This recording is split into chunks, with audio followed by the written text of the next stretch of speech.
Hi friends, welcome to daily life Tamil. இன்னைக்கு நம்ம market அப்டேட்ல என்னெல்லாம் மார்க்கெட்ல நடந்துகிட்டு இருக்கு அப்படின்றத பார்க்கலாம். பெரிய மாற்றம் இல்ல, அப்படியே ஒரு சின்ன சின்ன இறக்கம் அப்படிதான் போய்கிட்டு இருக்கு. ஸோ என்ன இது இப்படியே தான் தொடருமா அப்படின்றத பேசலாம். அருள்ராஜன் சார் இருக்காங்க. வணக்கம் சார். வணக்கம் சார், இப்பவும் மார்க்கெட் வந்து அப்படியே தான் போய்கிட்டு இருக்கு சார். ஒன்றும் பெரிய மாற்றம் இல்ல. ஸோ ம் எல்லாரும் வந்து ஒரு பக்கம் டல்லா இது இப்படிதான் போகும் அப்படின்ற மாதிரி ஒரு மனநிலைமைக்கே வந்துட்டாங்க. ஓகே நல்லா ஏறிக்கிட்டு இருந்த மார்க்கெட் இப்படியே போய்கிட்டே இருக்கு. இது இன்னும் எஃப்ஐஐ வந்து வித்துக்கிட்டு தான் இருக்காங்களா? இன்னும் அவங்க வாங்குற மாதிரி வரலையா? நம்ம இதுதான் காரணமா? இல்ல வெளிநாட்டு காரணமா? என்ன சார்? பொதுவா இப்போதைக்கு அப்படின்னு குளோபல் ஃபேக்டர்ஸ் அப்படின்னு நம்ம பார்க்கும்போது முக்கியமான காரணம் அப்படின்னு பார்த்தோம்னா இந்த ட்ரம்ப்போட டேரிஃப் சம்பந்தமான அறிவிப்புகள், ரிலாக்ஸேஷன், திரும்ப அறிவிப்புகள். அவர் ரிலாக்ஸ் பண்ணும்போது மார்க்கெட் ஏறுது. திரும்ப ஒரு அனௌன்ஸ்மெண்ட் அவர் பண்ணாரு அப்படின்னு சொன்னா திரும்ப மார்க்கெட் என்ன ஆகுது, வீக் ஆக ஆரம்பிக்குது. இப்போதைக்கு அப்படின்னு பார்க்கும்போது இன்னைக்கு மட்டும் பாத்தீங்க அப்படின்னா ஒரு ஒரு திரிசங்கு சொர்க்கம் மாதிரி மார்க்கெட் வந்து அதனுடைய ஹையில இருந்து பாத்தீங்கன்னா சென்செக்ஸ்லாம் கிட்டத்தட்ட 800 பாயிண்ட் கிட்ட கீழே விழுந்து அதன் பிறகு கொஞ்சம் ரீபவுண்ட் ஆயிருக்கிறதையும் நம்ம பார்க்கிறோம். அதே மாதிரி நிஃப்டியும் பாத்தீங்க அப்படின்னா ஒரு ஏறக்குறைய 200 பாயிண்ட்டுக்கு மேல இன்ட்ராடேல கீழே விழுந்து திரும்ப அது 236 பாயிண்ட் கரெக்டா சொல்றது அந்த விழுந்து திரும்ப மேல் நோக்கி ஓரளவுக்கு ஏறி முடிஞ்சிருக்க பாக்குறோம். சோ இந்த நிலைமைக்கான காரணம் அப்படின்னு பார்க்கும்போது முதல்ல இந்த அன்சர்டன்டி, நிச்சயமற்ற தன்மை உலக பொருளாதாரத்துக்கு இருந்துகிட்டே இருக்கு அப்படின்றதான். இவரோட இந்த டேரிஃப் பிளான் அந்தந்த கண்ட்ரிஸ் வந்து அதுக்கு எப்படி வந்து ரெசிப்ரகேட் பண்ணுவாங்க, அதுக்கு எதிராக அவங்க எப்படி வேலைகள் பண்ணுவாங்க, அது எப்படி பெரிய பாதிப்பை ஏற்படுத்தும், இதுக்கெல்லாம் வந்து ஆன்சரே இல்லாம இருக்கு. எந்த மாதிரியான பாதிப்பை பொருளாதாரம் சந்திக்கும் அப்படின்னு தெரியாத காரணத்தினால இப்ப எல்லாருமே வந்து ஒரு ஜிட்ரியில இருக்கிறாங்க அப்படின்றத நம்ம பார்க்க வேண்டிய முக்கியமான ஒரு விஷயம். அதே மாதிரி இப்போ அது ஏப்ரலுக்கு சில விஷயங்களை தள்ளி போட்டு வச்சிருக்காரு, ஏப்ரல் 2ஆம் தேதிக்கு. அது வரைக்கும் மார்க்கெட் கொஞ்சம் நர்வஸா இருக்கும் அப்படின்னு பாக்குறோம். இதற்கு அடுத்து சந்தைக்கு வந்து எதிர்பார்க்கக்கூடிய முக்கியமான இன்னொரு நம்பர் அப்படின்னு பாத்தீங்கன்னா சிபிஐ அப்படின்னு சொல்லக்கூடிய கன்சியூமர் பிரைஸ் இண்டெக்ஸ். இது வந்து பிப்ரவரி மாசத்துக்கான சிபிஐ நம்பர்ஸ் வந்து எனி டைம் வரப்போகுது. அது வந்து யூஎஸ்க்கும் வரப்போகுது, நமக்கும் வரப்போகுது. அது ஏற்கனவே யூஎஸ் பொறுத்த வரைக்கும் அப்படின்னு பாத்தீங்கன்னாக்கா இந்த ஜனவரி பிப்ரவரி அப்படின்ற பீரியட்ல அப்படின்னு பார்க்கும்போது அது ஜனவரிலையும் பாத்தீங்க அப்படின்னா ஒரு 0.5% வந்து ஏறுமுகமா தான் இருந்தது. இப்பவும் பாத்தீங்க அப்படின்னு சொன்னா இன்னொரு 0.3% வந்து ஏறுமுகமா இருக்கும் அப்படின்னு எதிர்பார்க்கப்படுகிறது.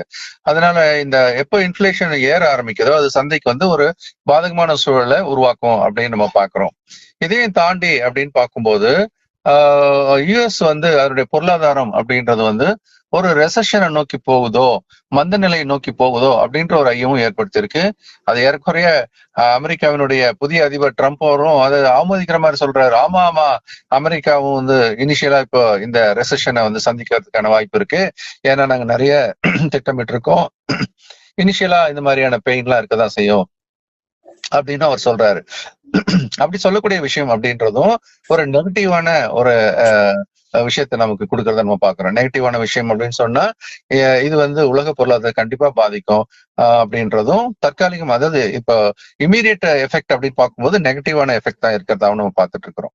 சோ இந்த மாதிரி ஒரு நிலையில நிஃப்டி ஆனது ஒரு ஏற்றம் அப்படின்றத இப்ப கொடுத்திருக்கிற நிலையில இது வலிமையாக எங்க தடுக்கப்படுகிறது அப்படின்னு பார்க்கும்போது நிப்டி ஸ்பாட் வந்து இந்த 22,550 22,600 இந்த இடத்துல வந்து மிக மிக வலிமையாக அங்க தடுக்கப்படுறத நம்ம பாக்குறோம். சோ அதனால மார்க்கெட் வந்து இப்ப ஏறக்கூடிய ஏற்றம் அப்படின்றது ஒரு வலிமையான ஏற்றமாக பார்க்க முடியாது. ஏன் அப்படின்னு சொன்னா தொடர்ந்து எஃப்ஐஎஸ் வந்து வித்துக்கிட்டே இருக்காங்க. இது வரைக்கும் சுமார் 4.17 லட்சம் கோடி என்ற அளவுக்கு அவர்கள் விற்று இருக்கிறார்கள். அப்போ இவர்கள் விற்பனை வந்து நின்றுச்சா இல்ல இன்னும் தொடருமா அப்படின்னு ஒரு சந்தேகம் இருந்துகிட்டே இருக்குது. அதனாலதான் மார்க்கெட்டோட இப்போதைய நிலவரத்தை நம்ம பார்க்கும்போது தொடர்ந்து ஒரு வீக்னஸ் இருக்குது. இந்த வீக்னஸ் இன்னும் தொடர்வதற்கான ஒரு வாய்ப்பு இருக்கு. அதே வந்து இப்ப 22,600 தாண்டும் போது ஒரு தற்காலிக ஏற்றம் வரும். சோ அந்த ஏற்றம் 22,000 ஆக்சுவலி இந்த 22,800 வரைக்கும் கூட வலிமையான தடை இருக்கு. ஏன்னா ஏற்கனவே நம்ம சொல்லியிருக்கோம் 22,800 உடைக்கப்பட்டால் கீழே 800ல இருந்து 1000 புள்ளி இறங்கும்னு சொன்னா 800 புள்ளி கிட்டத்தட்ட இறங்கியாச்சு. இப்ப ஏறும்போது அதே 22,800 அப்படின்றது மிக முக்கியமான ஒரு தடைநிலையாக இருப்பதற்கான வாய்ப்பும் மிக அதிகமாக இருக்கிறதா நம்ம பாக்குறோம். அதனால இப்போதைக்கு எது நடந்தாலுமே எல்லா ஏற்றங்களும் அப்படின்றது ஒரு குறுகிய காலத்துக்கான ஒரு ஏற்றமாகவும், அது குறுகிய கால வியாபாரிகள் அதை பயன்படுத்தி கொஞ்சம் லாபத்தை வெளியெடுக்கணும், இல்லைன்னா கொஞ்சம் பங்குகளை பணமாக மாற்றுவதற்கும் ஒரு வாய்ப்பு கொடுக்கலாம். Okay sir. ஸோ இது வந்து இப்படிதான் வந்து போய்க்கிட்டு இருக்கு. இப்ப இந்த ச டைம் அப்படின்றது பார்த்தீங்கன்னா, இப்ப வந்து நம்ம ஆல்ரெடி நம்ம பேசியிருக்கோம். கொஞ்சம் வந்து நம்ம எல்லாமே வாங்கவும் செய்யலாம் அப்படின்னு சொல்லிட்டு. இப்ப நெறைய பேருக்கு வந்து என்னன்னா, எல்லாருக்கும் லாஸ் ஆகிட்டு இருக்கு என்னோட போர்ட்ஃபோலியோ அப்படின்ற மாரி சொல்றாங்க. ஸோ இப்ப இவங்கலாம் வந்து அந்த ஸ்டாக்ஸ் எல்லாம் வந்து விக்கணுமா? இல்ல வச்சிருக்கணுமா? இல்ல கண்ண மூடிட்டு இருக்கணுமா? அப்படின்ற ஒரு நிலைமைலாம் இருக்குல்ல சார். ஸோ அத பத்தியும் சொல்லுங்க சார். கண்டிப்பா. பொதுவாக வந்து லாங் டேர்ம் இன்வெஸ்டர் அப்புறம் ஷார்ட் டேர்ம் இன்வெஸ்டர் ரெண்டா பிரிச்சுக்கிறோம். இதுல நீங்க யாரா வரீங்க அப்படின்னு. லாங் டேர்ம் இன்வெஸ்டர்ஸ் சர்ப்ளஸ் ஃபண்ட்ல தான் வரணும் இல்லையா? சோ அந்த மாதிரி அவங்க வந்து உபரி பணத்துல வரும்போது காத்திருப்பதற்கான ஒரு வலிமை அவங்க கிட்ட இருக்கும். அதனால அவங்க வந்து பொறுமையா காத்திருக்கலாம் அப்படின்றது ஒண்ணு. அதே சமயம் காத்திருக்கலாம்னு சொன்னா எல்லா பங்குகளுமே வச்சுட்டு காத்திருக்கலாமா அப்படின்னு சொல்லும்போது அதுக்கு விடை வந்து இல்ல. நம்ம வந்து ஃபண்டமெண்டலி ஸ்ட்ராங்கா இருக்க நிறுவனங்களை மட்டும் ஃபில்டர் பண்ணி அதை வந்து தொடர்ந்து ஹோல்ட் பண்ணலாம். இப்ப வீக்கா இருக்கிற ஸ்டாக்ஸ் இப்ப வந்து Q2 ரிசல்ட்ஸ் மோசம், Q3 ரிசல்ட்ஸ் மோசம், Q3 மோசம் அப்படின்னும் போது இந்த மோசமான நிலைமை அடுத்தடுத்த குவார்டர்ல இன்னும் வரலாம்னு போது சந்தை என்ன ஆகும், அந்த கவுண்டர் இன்னும் அதிகமா வந்து செல்லிங் ப்ரெஷர் போடுவாங்க. அதனால அது இன்னும் இறங்கறதுக்கான வாய்ப்பு இருக்கு. சோ இந்த ஒரு நிலைமையில பொதுவாக நம்ம மார்க்கெட்டை இப்ப 21,900 850 இந்த ரேஞ்சில வந்து ஒரு சப்போர்ட் இருக்கிறதா நம்ம சொல்லிட்டு இருக்கிறோம். அது கிட்டதான் வந்துட்டு இப்ப ரீபவுண்ட் ஆயிருக்குது. சோ அந்த சப்போர்ட் அதை ஹோல்ட் பண்ணுச்சு அப்படின்னா மார்க்கெட் பரவாயில்ல ரீபவுண்ட் ஆகலாம் யோசிக்கலாம். அதே சமயம் அதை உடைச்சிடுச்சுன்னா அங்கிருந்து இன்னொரு 1000 புள்ளிக்கான ஒரு இறக்கம் இருக்கு. இந்த ஒரு நிலைமையில என் போர்ட்போலியோ வந்து நல்ல நிறுவனங்கள் ஃபண்டமெண்டலி ஸ்ட்ராங்கா இருக்கக்கூடிய நிறுவனங்கள்லாம் தொடர்ந்து வச்சுக்கலாம். இறங்கினாலும் கவலைப்பட வேண்டியதில்லை. The all will rebound in a matter of time. அது வந்து நம்ம ஏற்கனவே சொன்னோம். இன்னும் 2 குவார்டர் மினிமம் வந்து மார்க்கெட் வந்து நம்ம ஹோல்ட் பண்றதுக்கான ஒரு மனநிலை வேணும். 6 மாசம் அப்படின்னு கூட நம்ம சொல்லலாம் மினிமம். அதுக்கு மேலேயும் நம்ம வந்து சூழ்நிலை, அதாவது இப்ப இருக்கிற சூழ்நிலை வந்து திடமா மாறுறதுக்கு, அதன் பிறகு ஏறுவதற்கு இன்னும் கொஞ்சம் கால அவகாசம் எடுத்துக்கலாம். அதனால இப்போ வந்து இருக்கக்கூடிய நிலைமையில long term investors fundamentally strong company தான் ஹோல்ட் பண்ணலாம். அதுல ஏதாவது தொடர்ந்து Q2 Q3ல results are very poor, expected to be poor அப்படின்ற ஒரு சூழல்ல அதுல இருந்து கொஞ்சம் ஆஃப் அவுட் பண்ணிட்டு அவங்க கொஞ்சம் ஹோல்ட் பண்ணலாம். இது வந்து லாங் டேர்ம் இன்வெஸ்டர்ஸை பொறுத்த வரைக்கும். ஷார்ட் டேர்ம் இன்வெஸ்டர்ஸ் தான் நம்ம தொடர்ந்து சொல்லிட்டே இருக்கிறோம். ஒவ்வொரு ஏற்றத்தையும் பயன்படுத்தி கொஞ்சம் பங்குகளை பணமா மாத்துங்க அப்படின்றதையும் நம்ம சொல்லிட்டு வரோம். அதனால எப்பவுமே வந்து அவங்க இன்வெஸ்ட் பண்ணும்போதே இது ஷார்ட் டேர்ம்க்கு இது லாங் டேர்ம்க்கு as long as fundamentally is okay நான் இதை ஹோல்ட் பண்ணுவேன், இல்லைன்னா அதை எக்ஸிட் பண்ணுவேன்னு அந்த அவங்க அதை பண்ணும்போதே, அதாவது இன்வெஸ்ட் பண்ணும்போதே திட்டமிடுதல் பண்ணணும் அப்படின்றது ரொம்ப முக்கியமான விஷயம்.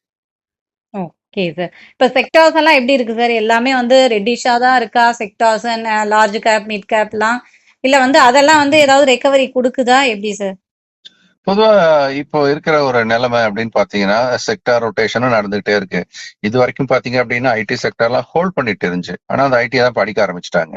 அது இன்னைக்கு குறிப்பா பாத்தீங்கன்னா ஐடி செக்டர் வந்து கிட்டத்தட்ட 3%, 2.91% என்ற அளவுக்கு பெரிய இறக்கத்தை நம்ம பாக்குறோம். இன்னைக்கு இறக்கத்துக்கான முக்கியமான காரணங்கள்ல அதுவும் ஒண்ணு அப்படின்னு நம்ம பாக்குறோம். அதே மாதிரி இப்போ இன்னைக்கு வீக்கா இருக்கிற ஒரு சுச்சுவேஷன்ல ரியல் எஸ்டேட் அந்த துறையும் பாத்தீங்கன்னா மிகப்பெரிய அளவுல கிட்டத்தட்ட 1.65% இறக்கத்தை பாக்குறோம். பப்ளிக் செக்டர் பேங்க்ஸும் பாத்தீங்க அப்படின்னா 1% மேலான ஒரு இறக்கத்துல நம்ம பாக்குறோம். மீடியாவும் இப்போ 1.5% இறங்கிட்டு இருக்கு. இதெல்லாம் வந்து ஒரு கட்டத்துல கொஞ்சம் ஹோல்ட் பண்ண செக்டர்ஸ், அதெல்லாம் இப்ப அவங்க செல் பண்ணி இறக்கிட்டு இருக்காங்க அப்படின்றத நம்ம பாக்குறோம். பட் இந்த இறக்கத்துல கொஞ்சம் தாக்கு பிடிக்கக்கூடியது அப்படின்னு நம்ம பார்க்கும்போது கண்ணுக்கு முன்னாடி இருக்கக்கூடியதுல ஆயில் அண்ட் கேஸ் கொஞ்சம் தாக்கு பிடிச்சிட்டு இருக்கிறத நம்ம பாக்குறோம். ஸோ ஆயில் அண்ட் கேஸ் அப்படின்ற அந்த செக்டாரு கொஞ்சம் வாட்ச் பண்ணலாம். வேற மார்க்கெட்ல ஏற்றம்னு வந்தா அது கொஞ்சம் ஓரளவுக்கு தாக்கு பிடிக்கிறதுக்கான வாய்ப்பு இருக்கிறதா நம்ம பாக்குறோம். அதே மாதிரி பெருமளவுனா சரியான ஒரு வீச்சில் இருந்த ஆட்டோ செக்டார்ல கொஞ்சம் கொஞ்சம் பையிங் அப்பப்போ வந்துட்டு இருக்கிறது அப்படின்றத நம்ம பாக்குறோம்.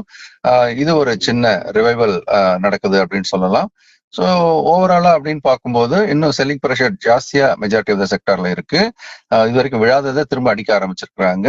பட் விழுந்த ஒரு செக்டார்ல இருந்து கொஞ்சம் கொஞ்சம் பேங்கிங்ல கொஞ்சம், ஆட்டோல கொஞ்சம், அந்த மாதிரி கொஞ்சம் கொஞ்சம் எஃப்எம்சிஜில கொஞ்சம் இந்த மாதிரி அந்த வாங்குதலும் நடக்கிறதா சொல்லலாம்.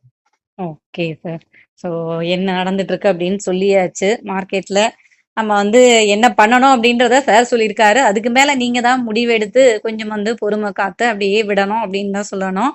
பொறுத்திருந்து பார்ப்போம் மார்க்கெட் எப்படி போகுது அப்படின்ட்டு. சார் நம்ம அடுத்து வந்து பேசிக் கிளாஸ் தானே சார் வருது? ஆமா ஆமா. வர சண்டே அன்னைக்கு காலையில 9:30 மணில இருந்து மத்தியானம் 1:30 மணி வரைக்கும் ஆன்லைன்ல தான், தமிழ்ல தான் நான் எடுக்கிறேன். அதனால பங்கு சந்தைக்கு சமீபத்துல வந்தவங்க, ஒரு 6 மாசத்துல 1 வருஷத்துக்குள்ள வந்தவங்களா இருந்தாலும் புதுமையில் வரப்போறதுக்கு விருப்பப்பட்டவர்கள் இருந்தாலும் எல்லாருமே இந்த பேசிக் வகுப்பு அட்டன் பண்றது நல்லது. ஏற்கனவே மார்க்கெட்ல இருக்கிறவங்க அவங்களுடைய உறவினர்கள், நண்பர்கள் அவங்களுக்கும் இந்த நிகழ்ச்சியை வந்து சொல்லலாம். அடிப்படையா நம்ம விஷயம் தெரிஞ்சுக்கிட்டு சந்தைக்குள்ள வர்றதுன்றது நல்லது இல்லையா? அதனால இந்த ப்ரோக்ராம் நழுவிடாம எல்லாருமே உங்க நண்பர்களுக்கு உதவி பண்ணுங்கன்னு ஒரு வேண்டுகோளா வைக்கிறேன். Okay sir. ஸோ இந்த பேசிக் கிளாஸ்ல நீங்க ஜாயின் பண்ணணும்னு நினைச்சீங்கன்னா ஸ்க்ரீன்ல இருக்க நம்பருக்கு இமிடியேட்டா காண்டாக்ட் பண்ணுங்க. இல்லைன்னா வந்து எனக்கு கிளாஸ் டீட்டெயில் வேணும்ன்ட்டு நீங்க வாட்ஸ்அப் பண்ணிட்டா கூட ஓகே, உங்களுக்கு டீட்டெயில் கிடைச்சிரும். Thank you sir. நன்றி, வணக்கம். ஓகே ஃப்ரெண்ட்ஸ், மறுபடியும் அடுத்த வீடியோல பார்க்கலாம்.